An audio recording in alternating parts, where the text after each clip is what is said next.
You're listening to Civic Media. You can tune into any of our live shows on any radio station across the state with the Civic Media app. Find us in your phone's app store and listen anytime, anywhere.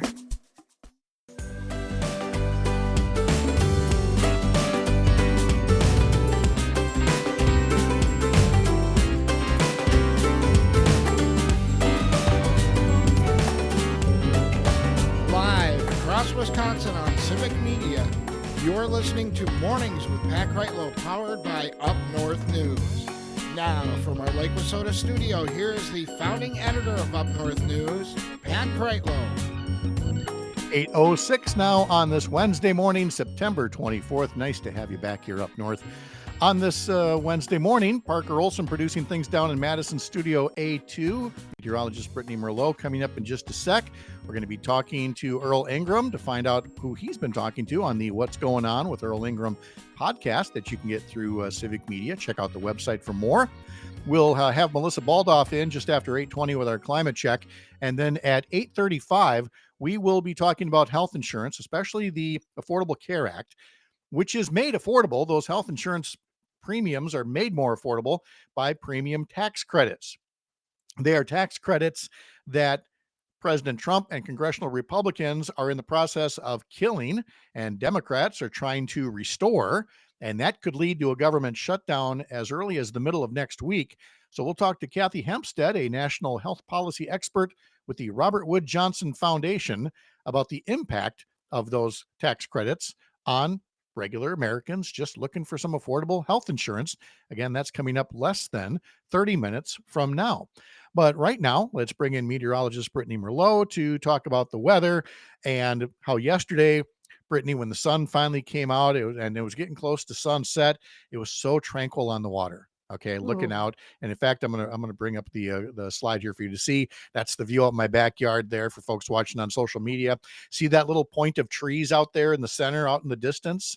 Well, out there yesterday, the sun was hitting it just right, and the water was so still, and you could see a perfect a mirrored reflection of the trees on the water.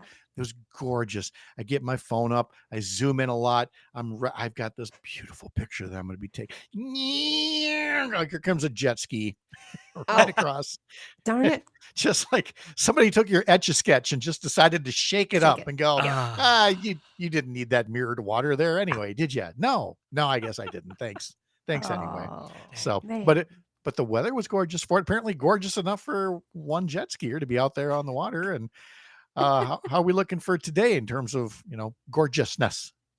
Gorgeousness will be on the way, I promise you. A little icky out there in spots, especially northwest this morning. A dense fog advisory in effect until 11 o'clock. But those winds are starting to pick up a little bit, so it's lifting ever so slowly, and it will reveal sunnier skies behind it, especially north.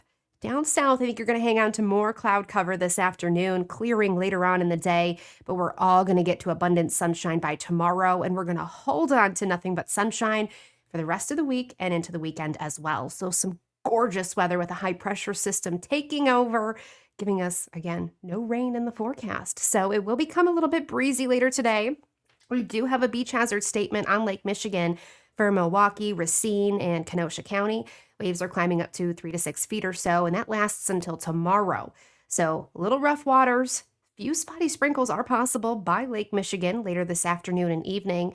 And then high temperatures today hitting mid-60s to about 70 degrees. So slightly cooler before we get our warmer weather moving in tomorrow. So low to mid-70s by tomorrow afternoon.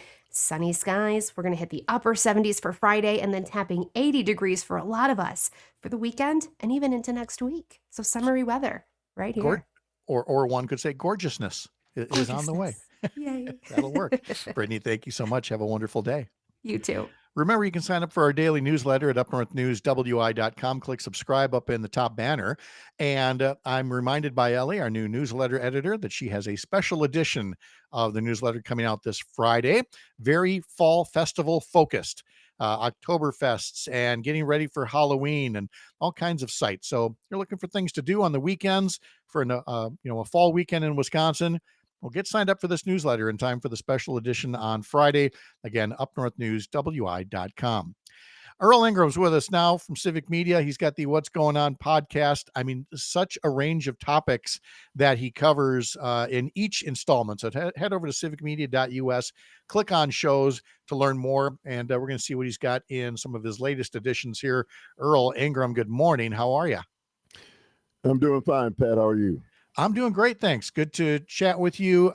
And I'm very interested in the topic that I think you're going to be bringing up here with one of your guests. Dr. Robert Craig was a guest, and it's a point that I think a lot of people miss when we're talking about the economy in this nation, jobs and manufacturing and everything else. And I mean, we are in an arc of history that I think too many people take for granted when it comes to where this country was at the end of the Second World War to, where we went in terms of peaking and where we are right now. Tell us more about that conversation. Well, at 71 years old, I lived during those 60s, early 50s. I was born in 1954. And so the 60s and the 70s and the 80s, basically the sweet spot in my life. And I think in this nation as the middle class, strong middle class that built suburbs and all sorts of other things and gave everybody, regardless of whether they had a college degree or not, an opportunity to live the American dream, really was kind of an illusion. And so we keep hearing people talk about getting back to a time that was a very short period of time in the history of this nation. That was during the late 1950s, 60s, and 70s, where industry was king and America was able to build everything that she needed. We didn't need any other nation. We only make up 4% of the global population, yet we produced everything that we needed inside of our borders. And so when you look at it from that perspective, great jobs and opportunities were available to people who couldn't read and write. It was the lifeblood of Black people who came here from the South seeking opportunities. They could come here, and many people couldn't read or write, but they were given opportunities to live middle-class lifestyles predicated on all of the industry that was going on in this country. And so the conversation I had with my good friend, Dr. Craig, centered around the fact that, to hear people say that we're going to get back to that, I don't think they understand the history, the historical facts, and how we were able to do those things at that period of time. Yeah. Now, look, this is not taking away from all the things that America and Americans could do during that period. But again, you got to keep in mind, much of the rest of the world was in ruins from a global war. And we were it for the economic, for the industrial engine for the longest time. And that's fine. We not only built everything, we built a middle class, the likes of which did not exist previously in human history. But far too many people took that for granted and forgot that, the rest of the world was going to build up its infrastructure again, its manufacturing, and that, U.S. companies would outsource their jobs and things like that. And that, again, this is kind of a natural arc. And so when people say, oh yeah, we're going to get back to those glory days, well, no, not unless you're going to create all the rubble of a world war. So now, Earl, less people think it's just a couple of old men rocking on the porch here, grousing that the good old days ain't coming back. We're just setting the perspective for people so that when you look forward, you're not essentially blowing smoke about and romanticizing what it is we're going to get back to. We can make things better, but let's put our expectations in the here and now and not some era in the 50s and 60s that ain't coming back. Well, so what predicated, and you're absolutely correct, what predicated the conversation that I had with Dr. Craig was in Milwaukee last week. A family of six children ages 9 to 2 months were found living in a storage facility. 1:30 in the morning, they heard whimpers coming from this storage facility. The police came, were able to somehow get into the storage facility and notice 6 children living in a facility with no lights, no bathroom, no heat, and so the family, mother and father, were just outside in a car. They couldn't afford to find any place to live. And if you look at the realities of what people are faced with in this nation, for every 100 people looking for a place to rent, there's only 35 available. So the impacts of what has happened in this nation and what continues to happen are monumental. And I think that so many people aren't aware of the statistics that go along with what is taking place in this nation. If they really knew, they'd realize we're in a crisis that warrants political leaders from both sides of the spectrum to put aside certain things and not give major tax breaks to people who are always as wealthy as they are, while a large segment of this population is struggling. And that is so on point, because people are going to want to right away just point fingers at at those parents. And I'm not taking anything away from that, but the conditions that led people to that point. Why do we have conditions like this in the wealthiest nation ever, with wealth that is so concentrated in people who could not care less about those who are struggling to the point where they feel the need to live in cars and in storage sheds? And this is a time right now in this history of our country to figure out how do we fix that? How do we fix that inequality and still, well, I won't say still keep America strong. It'll frankly make America stronger if we address that wealth gap that we have in this country. And I'm sure Dr. Craig agrees with that. Well, Pat, I would say this.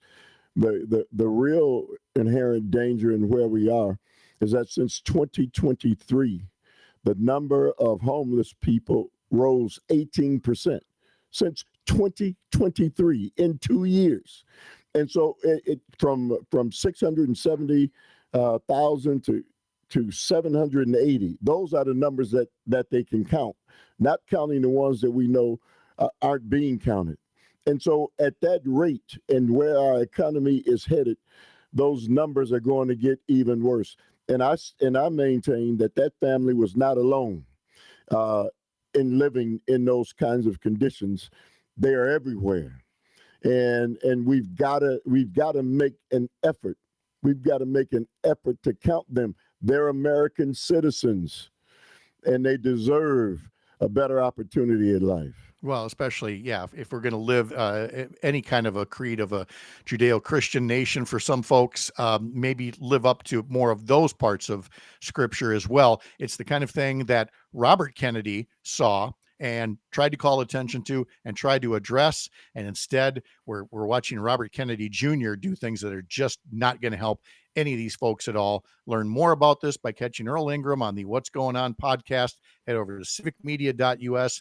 Click on shows and look at all the episodes that Earl has been pushing out for us. A great public service for us all. Earl, thanks so much. Always appreciate the visit. Hope you have a great day. You as well.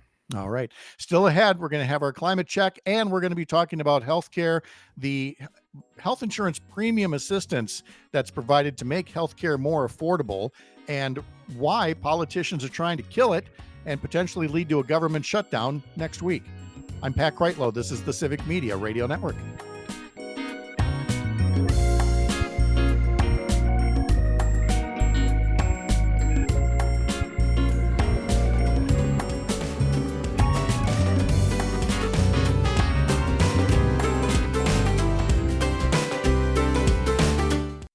You're listening to Civic Media. Stay up to date on the latest news and information for your local community and Wisconsin by signing up for our free email newsletter. Visit civicmedia.us/email to get started.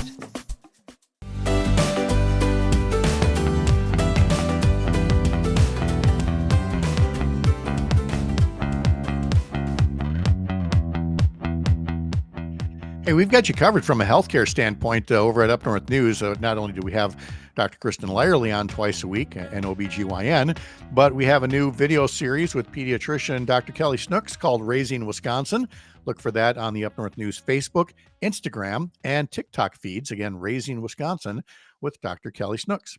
All right, welcome to our climate check for this week. And yes, we will get to the things the President of the United States had to say at the United Nations yesterday and what it is he said about climate change. And it's the kind of things you would expect from a guy who, if he had it his way, you'd have a coal operated electric toothbrush. So we'll get around to it. But, you know, climate change is real and it is having real impact on our everyday lives, like quite literally our personal lives. And Melissa Baldoff is going to kick off that segment this week for us. Melissa, how are you? I'm doing all right. After being sick and traveling, I am, finally back in the land of the living. Yes. Well, and a lot of people, there's concerns. I got my COVID shot last week and my flu shot, and there's all kinds of other things out there, not the least of which is ragweed and all the other fall allergies that are out there. And frankly, a changing climate has an impact on that as well. Tell us more. Yeah, so this was, timely information for me to learn. With having a cold, and then ended up with this cough and sniffle that lingers, even though I'm feeling better. And lo and behold, I read a story about how climate change is supercharging fall allergies. The main cause, like you said, is ragweed. And as our climate gets warmer, those ragweed plants are living longer and they are producing pollen later into the fall. So that is something that's going to be triggering those allergies, make them last longer, cause the sneezing, the sniffles, your, eyes itchy and watery, get that cough lingering. And, that's just something, another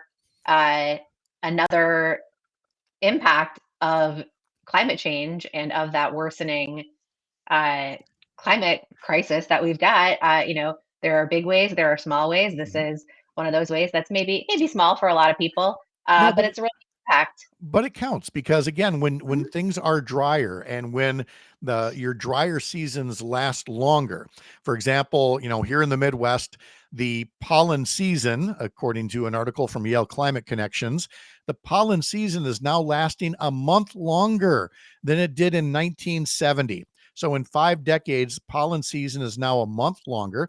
We talked about somewhat related to this of all the many ways that a changing climate impacts us. Expect more like Lyme's disease and things from ticks, because again, with the dry season lasting longer, their season is longer and it makes it a wider window for you to pick up something that may be a tick-borne illness is what the case. And as the article notes, by having more carbon dioxide in the air, it just allows these ragweed plants to grow bigger and create more pollen. And look, you can shut the windows, you can use an air filter, and there's certainly medicine out there, but it's simply worth noting that when people go like the president yesterday talking about it being some kind of a big con job, he's just not living in the real world, Melissa. Exactly. And the irony shouldn't be lost on anyone that the convicted felon president, the biggest scammer and con we've ever seen, would call anything a scam or a con job. But here we are with Donald Trump, you know, insulting our allies, at the UN, embarrassing our country once more. And this is just one of the many ways as he is mocking our allies for investing in green energy and committing to sustainability. And he's telling them this is all a scam. Your country's going to fail if you keep doing this. Um, another one, all of the quote from him, all of these predictions made by the United Nations and many others, often for bad reasons, were wrong. They were made by stupid people. I mean, this is just, This guy again, calling scientists stupid, right? That's rich. right. you know? So we've Hmm. got that. He gets the attention for saying these ridiculous things, none of which is based in science or fact or reality, whatever the case may be. So the folks that do understand this, do have these conversations, do look for solutions, but they're also gathering. And in this case, this weekend, there'll be a climate march that you wanted to bring up. I did, yes. So this weekend on Sunday, there will be the Wisconsin Climate March in Madison. So anyone who's in the area who's able to get there should absolutely join. Meeting starting at noon on the Library Mall, and then at 1 o'clock, starting the march down State Street to the Capitol Square. After that, there will be some speakers and other folks to keep the celebration and conversation going. But this is really about different people and organizations. And Forward Together Wisconsin, that I work with, along with Mandela Barnes, is one of the sponsors here. But this is about people coming together to send a message that climate can't wait. And this is going to be a way to just demonstrate the very broad public support for renewable energy, and that opposition to dirty fossil fuels. So this is just one way to, bring community together and educate the public, and really show a strong show of force Mhm. that there is community and like-minded folks who are going to be advocating and know that we can't wait. Right, because there's by and large Republicans, both in Madison and in Washington D.C., who would love to think that this all just kind of fades away and people just get used to repealing all of these things that create a whole new generation of clean energy jobs. So by having events like this, it reminds these politicians they are being watched, they are expected to be moving forward and not taking us back. And so again, you can head to wisconsinclimatemarch.org to learn more. Melissa Baldoff has our climate check each week. Thank you, Melissa, very much. I appreciate it. Hope you have a great day. Glad you're feeling better. Thanks. You All too. right. All right. Coming up next, we will talk about health insurance policies, health insurance tax credits to make those policies more affordable with a national expert right after this. I'm Pat Kreitlow. This is the Civic Media Radio Network.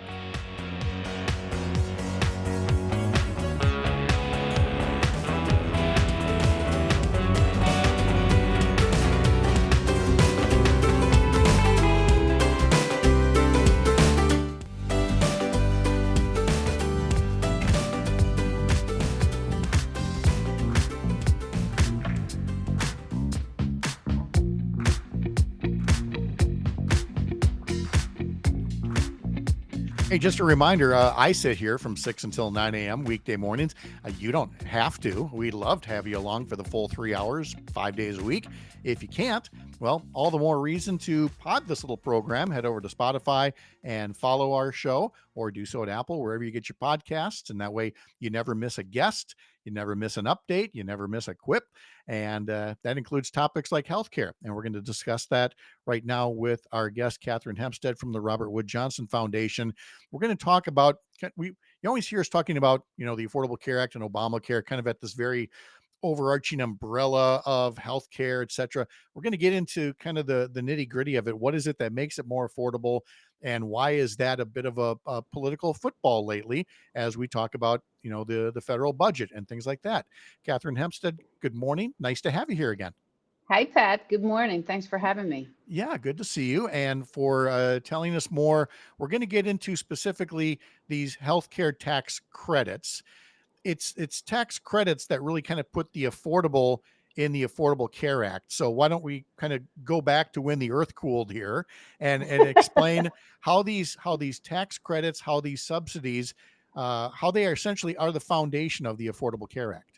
Yeah, sure. Thanks. That's a great question. The Affordable Care Act was designed to help fill a really important gap in our healthcare system, which was to provide affordable coverage to people who didn't get an offer from their employer, weren't old enough for Medicare, didn't have low enough income for Medicaid. So they sort of updated, improved, re-regulated the individual market and required insurers to accept everyone, no underwriting for medical conditions, rating only for age. And to make that actually work for people, to make the coverage be affordable, they also included this set of tax credits that were based on income. And it was an amazing accomplishment and filled a really important gap. But there was definitely the perception that the tax credits were not sufficient to make coverage as affordable as people wanted. So for example, when you reached 400% of the poverty level, which is only about $62,000 annual income for a person, so it's not a very high income, you actually would hit what people call the subsidy cliff. You wouldn't get any tax credit at all. So coverage was really unaffordable for people at that income level and over. And for people with really low income, there was also the perception that the tax credits were not really sufficient, and a lot of people were not taking the offer of coverage. So in 2021, they enhanced the tax credits. They made them more generous, and they also eliminated that subsidy cliff and just had a cap of a percent of income that you would be required to spend on premiums, so that that kind of smoothed that top part of the income distribution and made the coverage a lot more affordable for people at the lower end of the income distribution. And as a result, in every state in the country, enrollment really soared. Like, for example, in Wisconsin, you went from close to 200,000 people in 2020 to about 313,000 in 2025. So that's like a 50% bump up in your enrollment in the Affordable Care Act marketplace. And those kinds of results were seen all over the country, and enrollment in the marketplace soared to like 24 million. But the reason I'm on the show today and the reason we're talking about it is that those enhanced credits are set to expire at the end of this year unless Congress takes action. And, as you probably know, open enrollment is going to start soon for the 2026 plan year. And that plan year is going to reflect the end of those tax credits unless something happens. So you had those expiring, and then to add insult to injury, you had the massive cuts to Medicaid and other things that made life more affordable for Americans in the so-called Big Beautiful Bill. And now it comes time to pass a new federal budget for the new fiscal year. Republicans most likely need Democratic votes in order to pass that. And Democrats are saying, well, in return for our vote, here's some things that we would like to see restored or extended. And so when you look at what they're talking about, well, I guess I don't know if I should ask best case scenario or the most realistic good scenario that could happen between now and next week that would be beneficial to most Americans in keeping their health care affordable. Is it just focusing on those enhanced tax credits and restoring those? I think that's the most feasible thing that's on the table right now. You did mention some other like looming threats to coverage that are going to impact people in the Medicaid program, work requirements and some really important changes that affect how states are able to finance the program and pay providers. And there are, lots and lots of concerns about what those things are going to do to coverage. And in fact, CBO is estimated kind of all in, maybe 15 million Americans are going to become uninsured over the next 10 years, which is something like a 50% increase in the size of the uninsured population. So it's a massive assault on health insurance coverage, when you look at all the pieces. But I think the thing that is, closest to really, hitting the road and being enacted is this situation with the enhanced premium tax credits. And that's what people are trying to incorporate into budget discussions in Congress. And certainly there have been talks about a permanent extension. There've been talks about a 1-year extension. There've been talks about a 2-year extension. I mean, right now, unfortunately, the parties are not talking to each other at all, it seems. At least that's what the public face of it is. So it's very, very difficult to suss out what might be happening. Our guest is Kathy Hempstead from the Robert Wood Johnson Foundation, and we're talking about the enhanced tax credits that helped folks afford health insurance through the Affordable Care Act and them expiring or potentially being extended. And I like the point that you made that There's talk about making them permanent or maybe for another year or two. Obviously, what was approved in 2021 is expiring now. Why was it set up that way? Because, like in all things, politics is the art of the possible.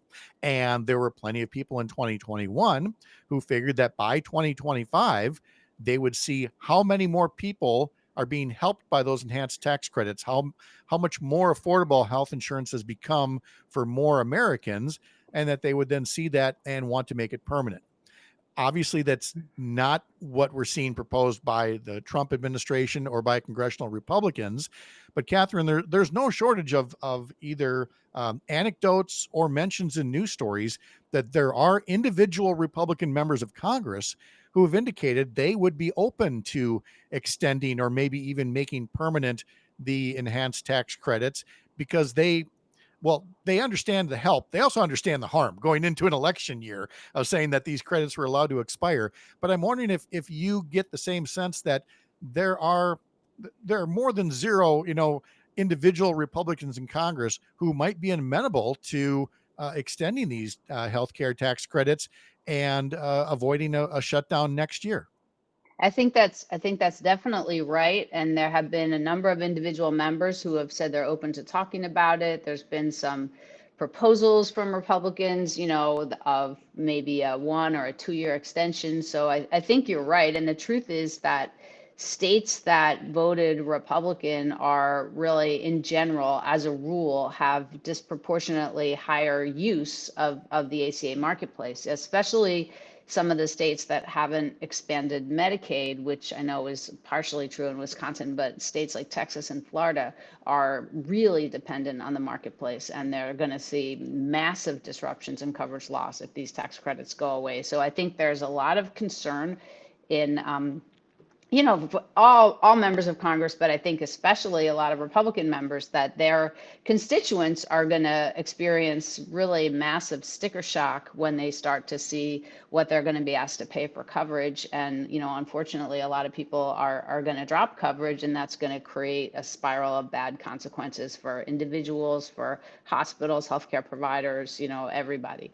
So I do agree with you that there is a lot of interest from some individual members, Republicans and certainly Democrats, in trying to come to an agreement.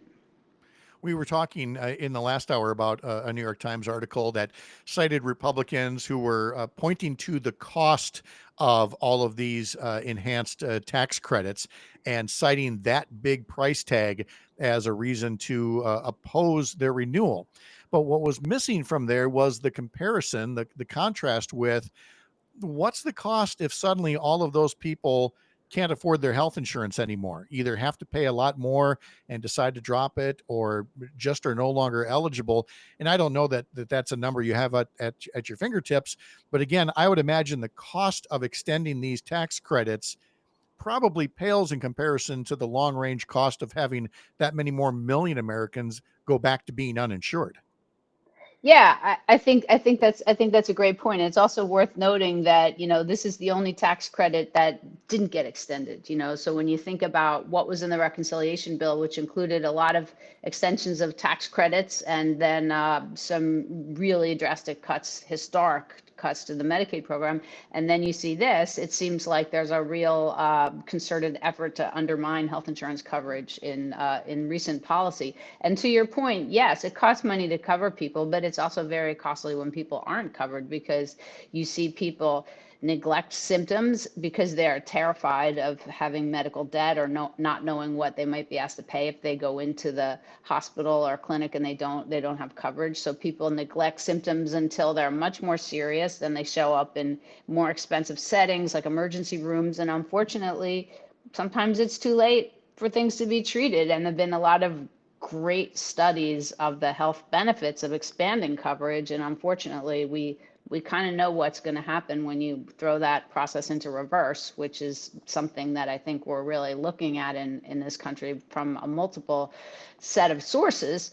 And then you also see, the consequence on the healthcare system when people lose customers that can come in and pay for preventive care or for elective surgery or for things that improve the quality of their life, but they won't do if they don't have coverage. Then you see some hospitals, especially in rural areas, becoming very financially stressed, maybe having to lay people off, maybe having to eliminate certain specialties. And then that has a spillover effect on the health and access to healthcare for the entire community, especially in rural areas when there may not be a lot of healthcare systems. So you're right, there is a real negative ripple effect when people lose coverage. And it's also not just people's health and not just the healthcare system, but health insurance coverage is a really important form of financial protection. So when people go into debt or people have big medical bills to pay, they stop paying other bills. They may not pay their rent. They may not pay their credit card bills. And so you see a sort of a downward spiral in people's financial well-being too. So it's extremely costly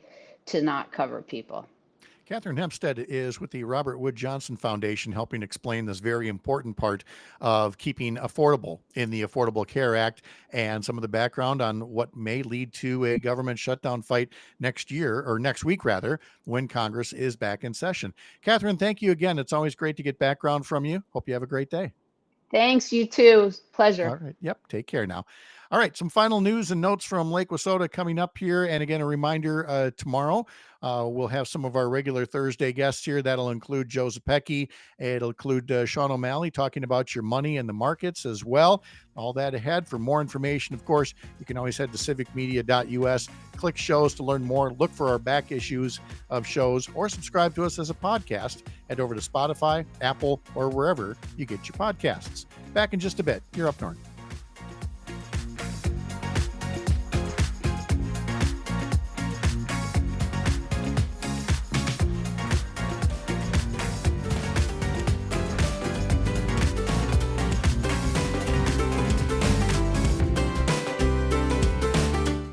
You're listening to Civic Media. Find the latest news, information, and archives of all your favorite shows on the Civic Media website, civicmedia.us.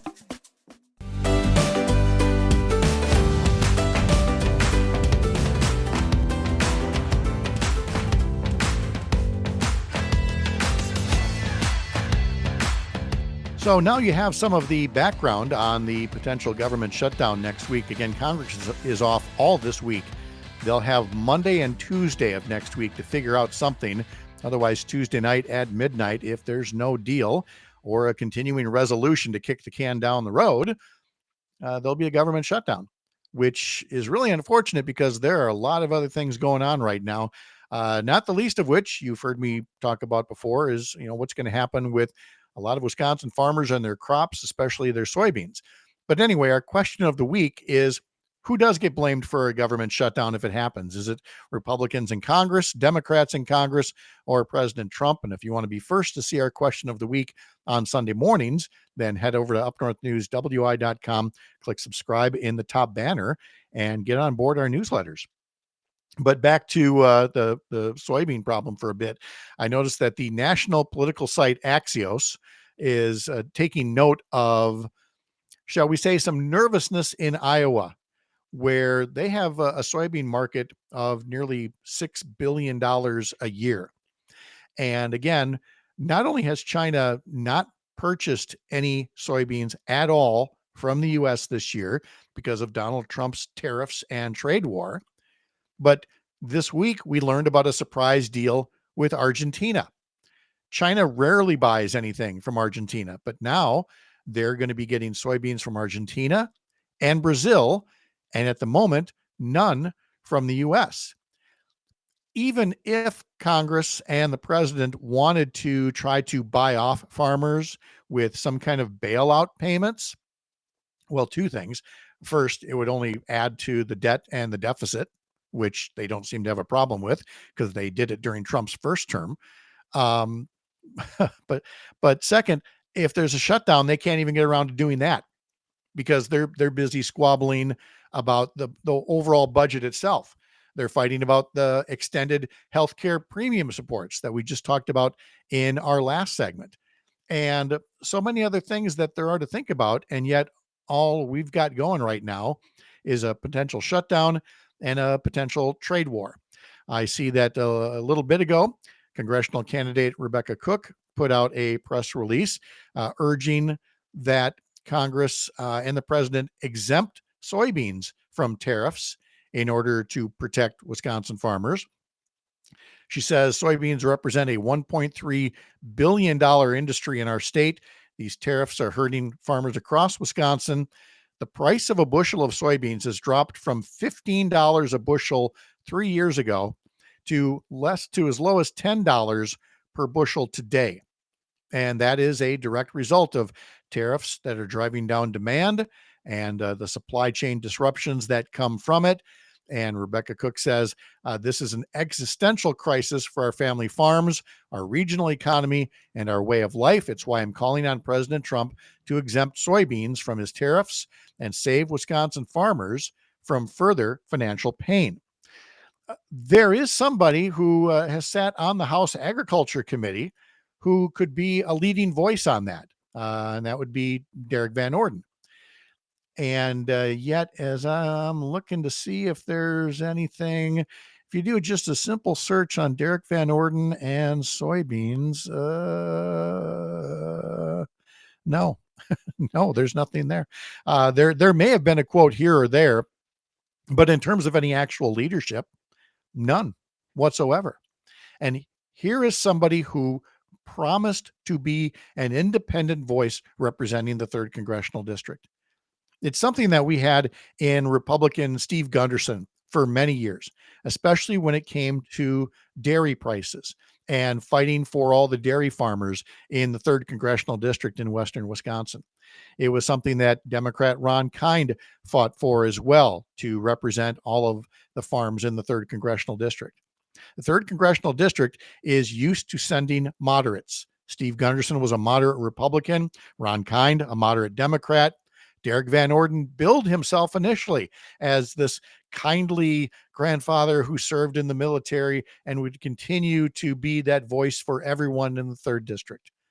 And instead, he's in the Washington Post today, but he's in the Washington Post for all the wrong reasons, for trying to cut all federal funding to the city of Eau Claire because of what some people posted on social media, and cut funding to all of the city of Ellsworth because of what somebody put on social media, and funding to the entire Mayo Clinic because of what somebody put on social media.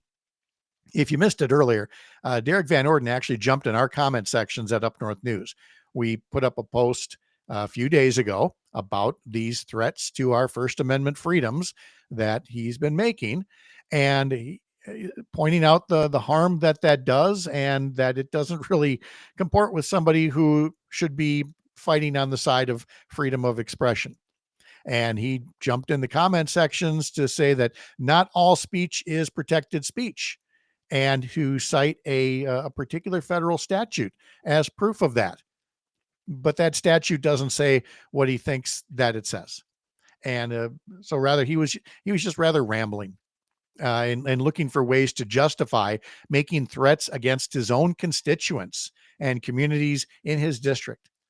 And as much as we are flattered that a sitting member of Congress wants to get into our comment section, we really wish he'd get off social media entirely and show some leadership on things like helping farmers whose soybeans are going to go nowhere, and the prices that are only going to continue to go down in the meantime. But of course, he's getting into his example from the President of the United States, who we didn't even have time this morning to get into his rambling speech to the United Nations. It was full of false claims and contradictions. And again, he's literally campaigning for a Nobel Peace Prize while he's sending troops into cities within the United States of America. So much to continue talking about. We'll do more tomorrow morning, and of course, more throughout the day here on the Civic Media Radio Network, including your next chance to win in the Go for the Green and Gold Text Win contest. The next keyword is quite literally minutes away with Jane and Greg from Matt and Air on Air.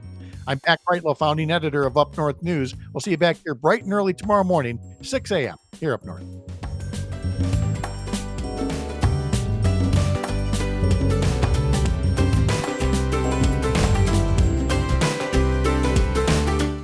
The national news cycle never stops. but it can be hard to find news about your local community. Civic Media is dedicated to providing quality local and state news coverage across Wisconsin. With the Civic Media app, you can get notifications about local stories that matter to you and your community. Find the free Civic Media app in your phone's app store and choose notifications from the menu to tell us what kind of news you want to hear about.